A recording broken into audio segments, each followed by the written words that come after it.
এক জার্নির উদ্দেশ্যে আমরা কিন্তু রওনা দিয়ে দিয়েছি।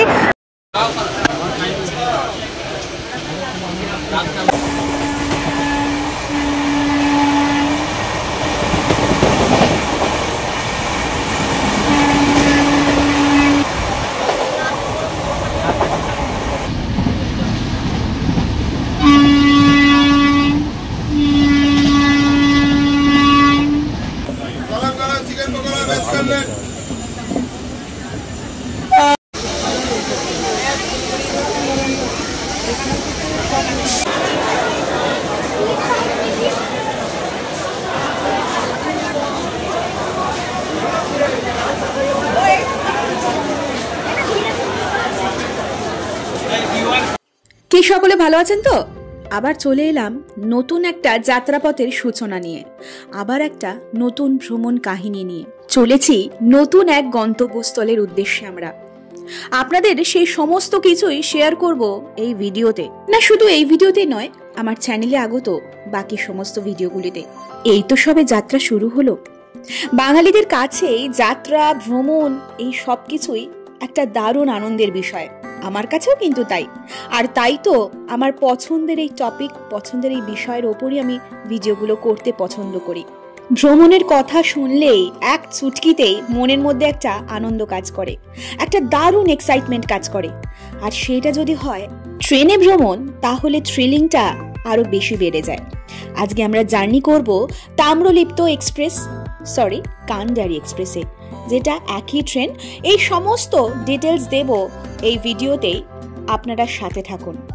আর কোথায় জার্নি করতে চলেছি একটু একটু নিশ্চয়ই আন্দাজ করতে পারছেন। এই সংক্রান্ত ভিডিও মানে কান্ডারি এক্সপ্রেসের সংক্রান্ত ভিডিও কিন্তু আমার চ্যানেলে অলরেডি আছে। ভিডিওর এন্ড স্ক্রিনে এবং ডেসক্রিপশনে অবশ্যই আমি লিংক দিয়ে দেবো। তো চলুন শুরু করা যাক আজকের এই যাত্রাপথ, আজকের আমাদের এই নতুন যাত্রা কাহিনী, যেটা আমরা করতে চলেছি কান্ডারি এক্সপ্রেসে করে। রয়েছি আমরা হাওড়া স্টেশনে, আর ভিড় ভাট্টা দেখে বুঝতেই পারছেন সবাই কিন্তু যার যার নিজস্ব বন্ধু বান্ধব এবং প্রিয়জনদের সাথে নতুন এক যাত্রাপথের সূচনা করতে চলেছেন। সবার মধ্যেই কিন্তু আমারই মতন এক এক্সাইটমেন্ট কাজ করছে। বাঙালির প্রিয় ভ্রমণস্থল বলতেই সবার আগে কোনগুলো মাথায় আসে? দীঘা, পুরী, দার্জিলিং, তাই না? ঠিক বলেছি কিনা বলুন? আর এই দীপু দায়ের মধ্যে সবার প্রথমে যেটা আসে অর্থাৎ দীঘা, তার উদ্দেশ্যে কিন্তু আজকে আমরা জার্নি করতে চলেছি।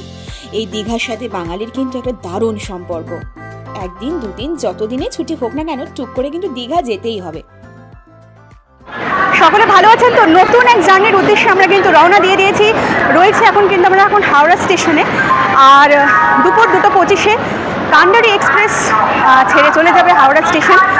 আর এতক্ষণে বুঝতে পেরেছেন আমরা দীঘার উদ্দেশ্যে জার্নি করতে চলেছি।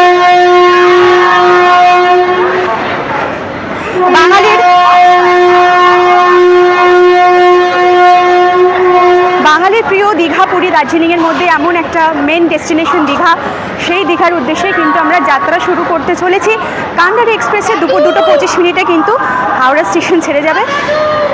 বেশ কয়েক মাস যাবৎ এই ট্রেন কিন্তু ঠিক টাইমে চলছিল না, কিন্তু লাকিলি এটা কিন্তু বেশ অনেকদিন পর আবার 2:25 কিন্তু জার্নি করছে। এটা আমাদের ভালো কপাল বলা যেতে পারে।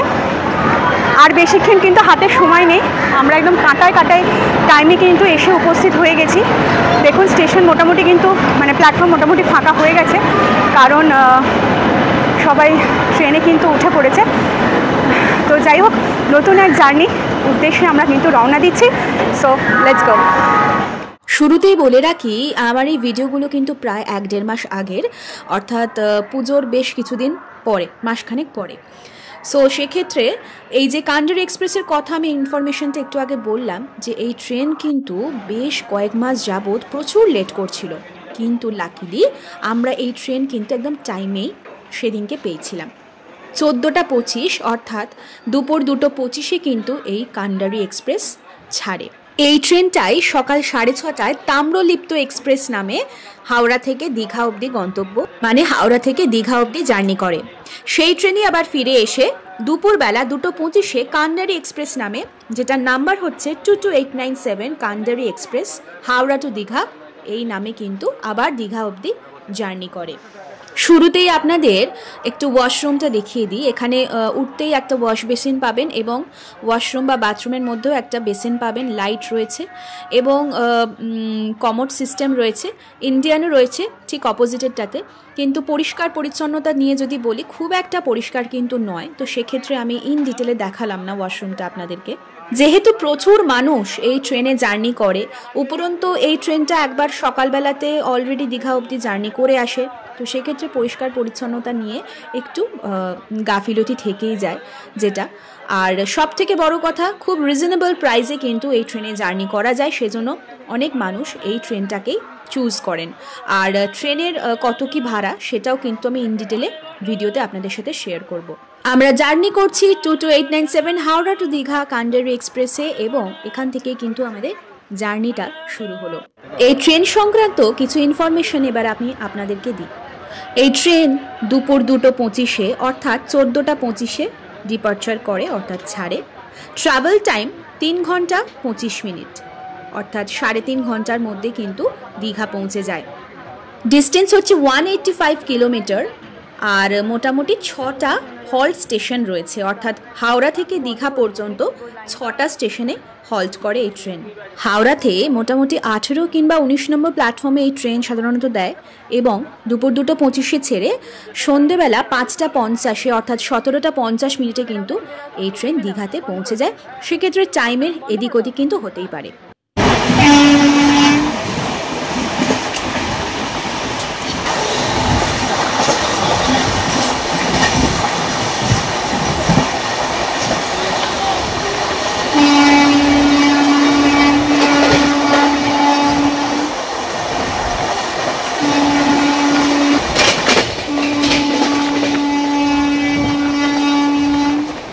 ট্রেনের ভেতরটা কিন্তু মোটামুটি ভালোই পরিষ্কার পরিচ্ছন্ন। এখানে আপনাদের ফোন বা যে কোনো কিছু ইলেকট্রিক্স গ্যাজেটস চার্জ করার জন্য রয়েছে চার্জিং পোর্ট, চার্জিং করার জন্য জায়গা রয়েছে এবং এখানে বাঙ্কে লাগেজ রাখারও কিন্তু প্রচুর জায়গা রয়েছে।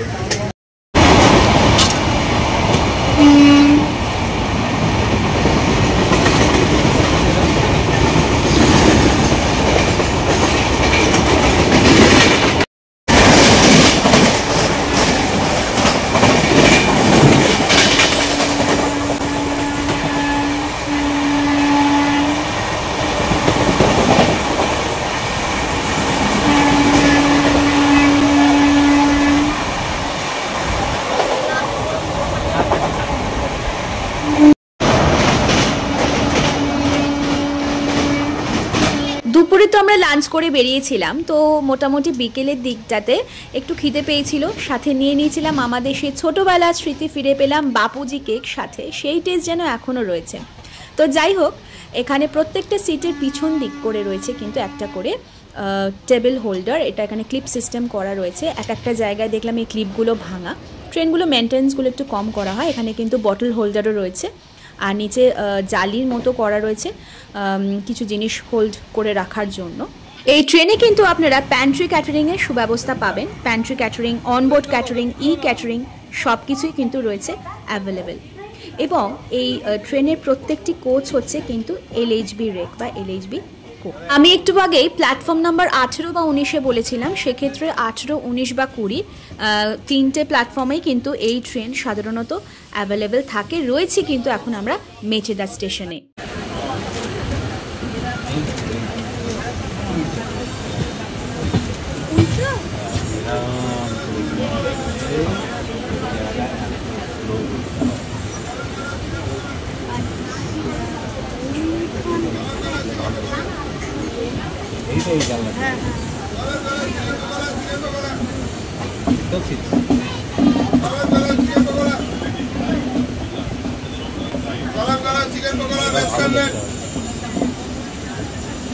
হাওড়া থেকে দীঘা পর্যন্ত যে 6টি হল স্টেশন অতিক্রম করে সেগুলো যথাক্রমে হাওড়া, তারপর সাঁতরাগাছি, উলুবেড়িয়া, মেচেদা এবং তারপরে তমলুক।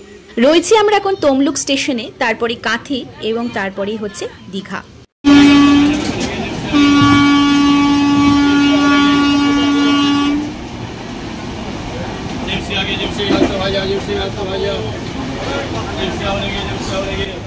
এই ট্রেনের অ্যাভারেজ স্পিড হচ্ছে 54 কিলোমিটার পার আওয়ার এবং ম্যাক্সিমাম পারমিশিবল স্পিড হচ্ছে 130 কিলোমিটার পার আওয়ার, যেটা আন্দুল এবং মেচেদার মধ্যে ওঠে।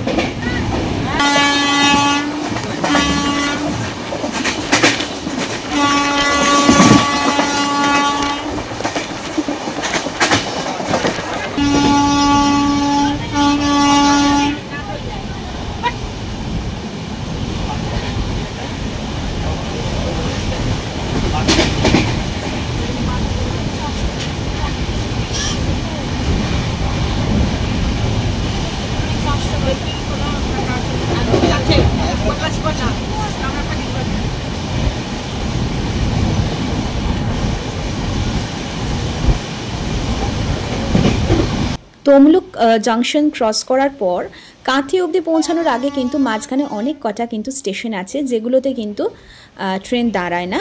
তো সেক্ষেত্রে আমরা এখন ওইখান দিয়ে ক্রস করছি আর বেশ কিছুক্ষণের মধ্যেই কাঁথি ঢুকবে, অনেকটা বিকেল হয়ে গেছে, তারপরে কিন্তু আমরা আমাদের পৌঁছে যাব গন্তব্যে।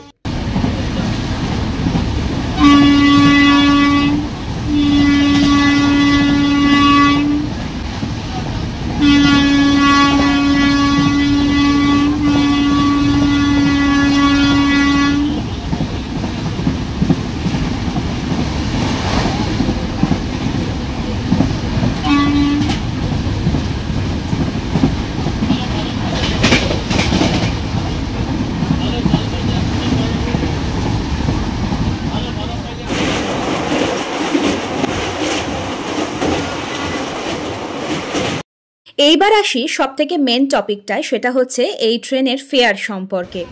সেকেন্ড সিটিংয়ের ফেয়ার যেটাতে আমরা গেছিলাম সেই ট্রেনের ফেয়ার হচ্ছে মাত্র 100 টাকা। হ্যাঁ, 100 টাকায় কিন্তু আপনারা পৌঁছে যাবেন দীঘাতে, এবং এসি চেয়ার কারের ফেয়ার হচ্ছে 370 রুপিস। শীতকালে যারা যারা মনে করছেন যে দীঘা যাব, তো সেক্ষেত্রে আপনারা কিন্তু মাত্র 100 টাকার মধ্যেই পৌঁছে যেতে পারেন দীঘাতে এই ট্রেনেতে।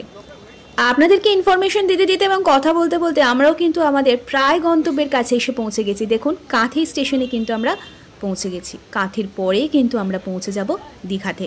কোথাও ঘুরতে গেলে বা কোথাও ভ্রমণে গেলে সব কিছুর খুঁটিনাটি তথ্য ইনফরমেশন তো আমাদের প্রয়োজন হয়, তাই না? সেটা ট্রেনের ইনফরমেশন বলুন কিংবা যেখানে যাচ্ছি সেখানকার সব কিছুই খুঁটিনাটি তথ্য।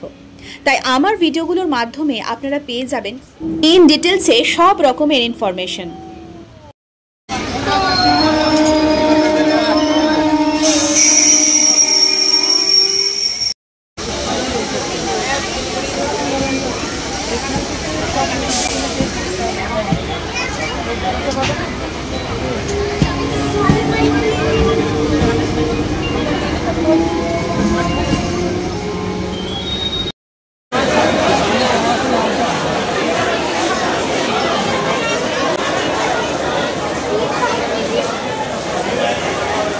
D1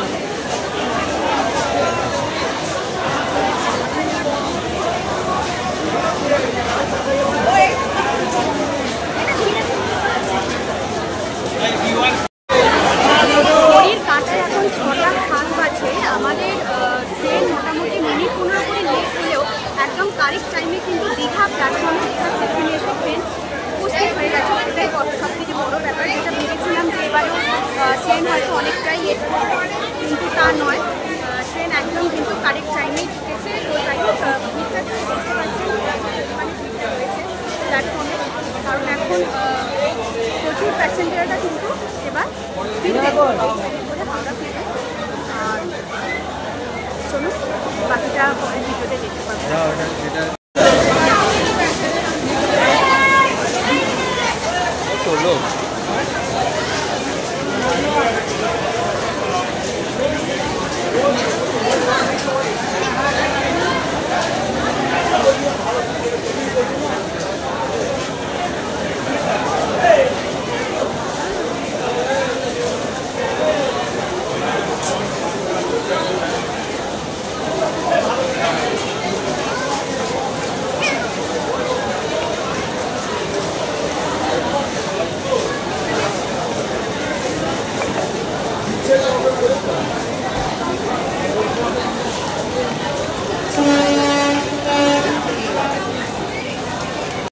আশা করি স্টেশনে ভিড়টা দেখে বুঝতে পারছেন যে কত ঠিক মানুষ দীঘা ভ্রমণে এসেছেন। আর ওই যে দূরে দেখতে পাওয়া যায় পুরীর জগন্নাথ মন্দিরের আদলে দীঘাতে যে নির্মীয়মান জগন্নাথ মন্দির, সেটা এখনো পর্যন্ত কমপ্লিট না হলেও আপনাদের কিন্তু আমি ঠিক দর্শন করাবো, কিন্তু সেটা কিন্তু একটা অন্য ভিডিওতে।